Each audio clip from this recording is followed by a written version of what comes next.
تمام دیکھنے اور سننے والے بہن اور بھائیوں کو السلام علیکم۔ آج کا عمل نہایت ہی آسان ہے، گہرے نیاب ہے۔ عمل کو مرد عورت مسلم غیر مسلم دونوں کر سکتے ہیں۔ اس عمل میں نہ پرہیز، نہ پڑھائی، نہ ڈر، نہ خوف، نہ کسی قسم کی کوئی پریشانی۔ اس عمل کو کرنے کے بعد آپ کو کسی دوسرے عمل کی ضرورت نہیں پڑے گی۔ یہ عمل ان میرے بہن اور بھائیوں کے لیے ہے جو لمبی پڑھائیاں نہیں کر سکتے، لمبے چلے نہیں کر سکتے، جن کو فیک عاملین نے حاضری ٹرانسفر دینے کے چکر میں لوٹ لیا۔ یہ عمل ان میرے بہن اور بھائیوں کے لیے ہے جو غربت کی چکی میں پس رہے ہیں، ٹھیک ہے، جو کالے جادو کا شکار ہیں، بندش کا شکار ہیں، ٹھیک ہے۔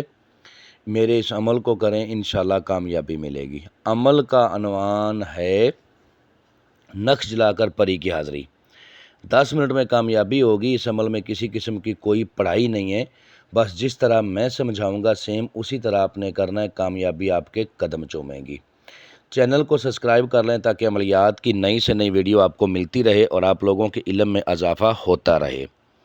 ویڈیو کو سکپ نہیں کرنا، پورا واچ کرنا ہے تاکہ آپ کو ہر بات کی سمجھ لگے اور آپ عمل میں کامیاب ہو جاؤ۔ اس عمل کو کسی بھی روز آپ کر سکتے ہو، نہ چاند کی تاریخ کا کوئی لحاظ ہے، نہ دن کا کوئی لحاظ ہے، ٹھیک ہے۔ یہ عمل جو ہے نا وہ تویز ہے، اس کو آپ نے جلانا ہے۔ جس طرح میں سمجھاؤں گا سیم اسی طرح تویز لکھنا ہے، اسی طرح جلانا ہے، کامیابی ہوگی۔ سب سے پہلے تو آپ نے زعفران کی سیاہی بنانی ہے۔ زعفران کی سیاہی بنانے کے بعد آپ نے نقش لکھنے ہیں صاف کاغذ کے اوپر، بالکل اس پہ لائن وغیرہ نہ ہو، صاف کاغذ ہو۔ اور جو قلم آپ نے تیار کرنی وہ سندل کی لکڑی کی قلم ہونی چاہیے۔ یہ میری بات یاد رکھ لیں، سندل کی لکڑی کے بغیر لکھے ہوئے نقش سے آپ کو کبھی کامیابی نہیں ہوگی۔ آپ سندل کی لکڑی سے نقش بنا کے لکھو گے تو 100% کامیابی ہوگی اور ہر حال میں ہوگی۔ آپ نے جب نقش لکھنے ہیں نا تو نقش آپ نے لکھنے ہیں 4، ٹھیک ہے۔ زعفران کی سیاہی بنا کے 4 نقش لکھے جائیں گے۔ ان چاروں نقشوں کو آپ نے کیسے لکھنا ہے؟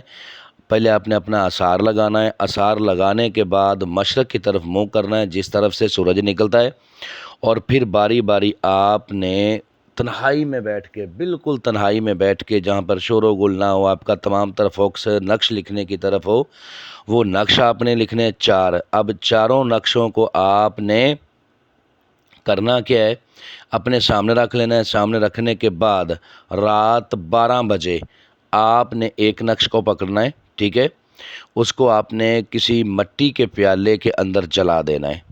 اس کے بعد دوسرے نقش کو پکڑنا ہے، مٹی کے پیالے کے اندر آپ نے جلا دینا ہے۔ اس کے بعد آپ نے تیسرے نقش کو پکڑنا ہے، مٹی کے پیالے کے اندر آپ نے جلا دینا ہے۔ چوتھا نقش جو ہے نا اس کو آپ نے اپنے تکیے کے نیچے رکھنا ہے اور سو جانا ہے، ٹھیک ہے۔ روم میں سو جانا ہے۔ جب آپ سو جاؤ گے تو جب آپ کی آنکھ لگ جائے گی تو ایک خوبصورت پری آ کے آپ کو جگائے گی۔ اب وہ جگائے گی کیسے؟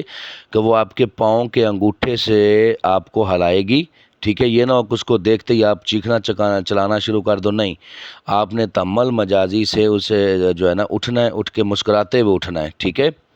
وہ آپ سے پوچھے گی کہ آپ نے مجھے کیوں بلایا، آپ مجھ سے کیا چاہتے ہو؟ تو آپ نے کہنا ہے کہ میں چاہتا ہوں کہ تم میرے ساتھ دوستی کرو، میرے جائز ناجائز کام کرنے کا وعدہ کرو، اور میری اپنی دوبارہ حاضری کا طریقہ کار بتاؤ، اور مجھے دھن دولت دو۔ جو وہ اپنی دوبارہ حاضری کا طریقہ کار بتائے گی، اسی طریقہ کار پر آپ نے لائف ٹائم تک اس کی حاضری کرنی اور دنیا کا ہر جائز و ناجائز کام لینا ہے۔ عمل کرنے سے پہلے ہم سے اجازت لیں، عمل کے بارے میں مکمل انفارمیشن لیں، پھر عمل کو کریں، ٹھیک ہے۔ اور نقش آپ لوگوں کو دکھائی دے رہا ہے، یہ نقش ہے، اس نقش کو آپ نے بنانا ہے، ٹھیک ہے۔ اجازت کے بغیر یہ نقش کام نہیں کرے گا، اجازت لے کے کریں، انشاءاللہ 100% کامیابی ہوگی۔ امید کرتا ہوں کہ آپ لوگوں کو ہر بات وضاحت کے ساتھ سمجھا دی ہے۔ اگر کسی بات کی سمجھ نہ لگی ہو تو دیے ہوئے نمبرات پر واٹس ایپ پر رابطہ کریں، انشاءاللہ آپ لوگوں کی بہتر رہنمائی کر دی جائے گی۔ ملتے ہیں دوستو نیکسٹ ویڈیو میں۔ السلام علیکم۔